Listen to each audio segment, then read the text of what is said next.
এই মধুর কৃষ্ণ নাম গাইতে ভুলো না, এই মধুর হরি নাম গাইতে ভুলো না।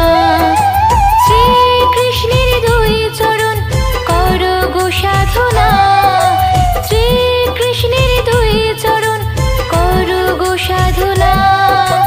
মধুর হরি নাম গাইতে ভুলো না, এই মধুর হরি নাম গাইতে ভুলো না।